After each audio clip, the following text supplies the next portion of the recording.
you're immediately a racist, and people don't want to be called and don't want to be seen as a racist. So this makes it very difficult for a real strong popular reaction to come out. Well, I think this is something that you and I have shared, that we both have been called this and labeled this many times. Yes.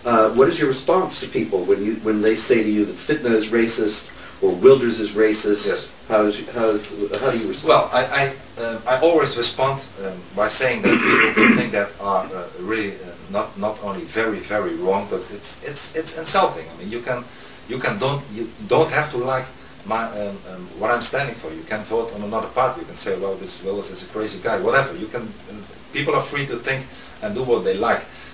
But I'm everything but a racist. I'm a democratic politician in all my veins. I fight within the rule of law every day again in my parliament for my proposals. And if they are rejected, I accept it and I try again tomorrow. And I have nothing against anybody on the basis of race, whatever color they have, whatever sexual preference they have. I don't even have anything against Muslims. Muslims are equal to anybody. I have nothing against them. However, I have a problem with the ideology. So you should make, and I always do that also in my parliament, you should make a distinction between the Islamic ideology, which is very bad indeed, you know that better than I do, and the people. The majority of the Muslims in Western Europe are not criminals or are not terrorists. However, even by saying that, we should stop the immigration, because even though those peoples are not criminal, if we have more immigration to Western Europe, our culture will change, and unfortunately not for the better. So racism has really nothing to do with that. If Muslims are integrating or assimilating in my country, and they are equal as anybody else. Of course.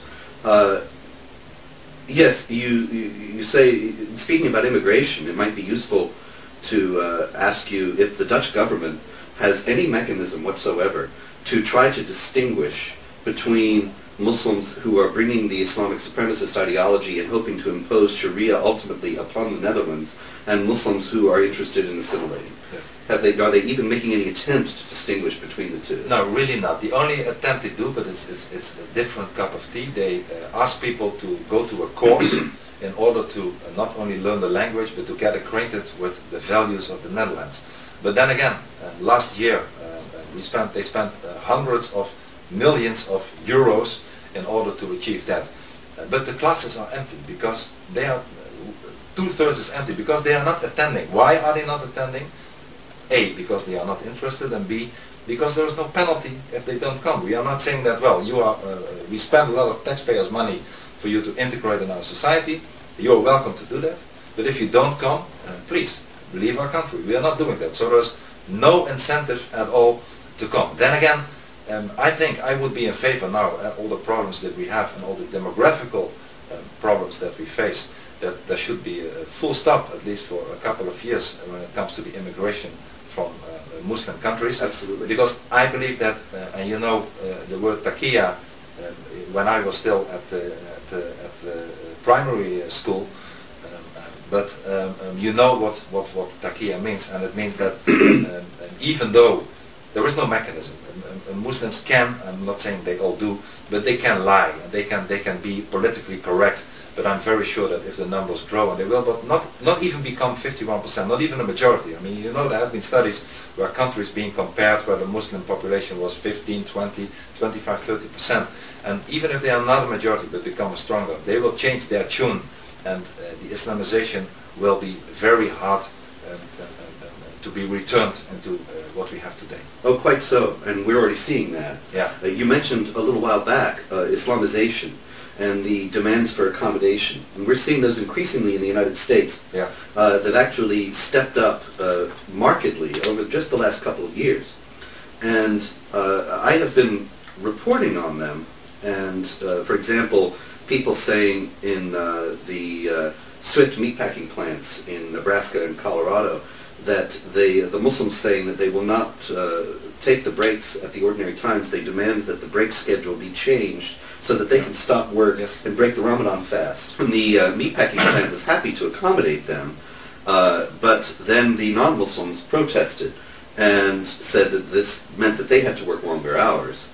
and they were being put at a disadvantage vis-a-vis the Muslim employees. Now, my question is, the reaction to my reporting on some of these stories has been people saying that this is just hysteria, that it's hysteria if not something worse. It may be racism or bigotry here again, that there are reasonable accommodations given to all sorts of groups.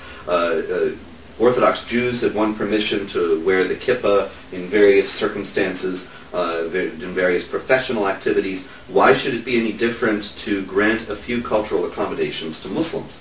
And they say that if somebody opposes this for Muslims while favoring it for Jews or other groups, then obviously there's something there that has to do with simple Islamophobia and nothing else. Well, I believe it has nothing to do with Islamophobia. First, I believe it's very important to say that the biggest disease in Europe today, Robert, is a lethal disease, is called cultural relativism. This is the first thing we should fight and go to the doctor for and find a good prescription by the most political elite. People tend to say out of political correctness or maybe post-colonial guilt or whatever reason that the Islamic culture is the same as the Jewish or the Christian culture and tradition. But this is so wrong. This is not true. It's not even a real class of civilizations.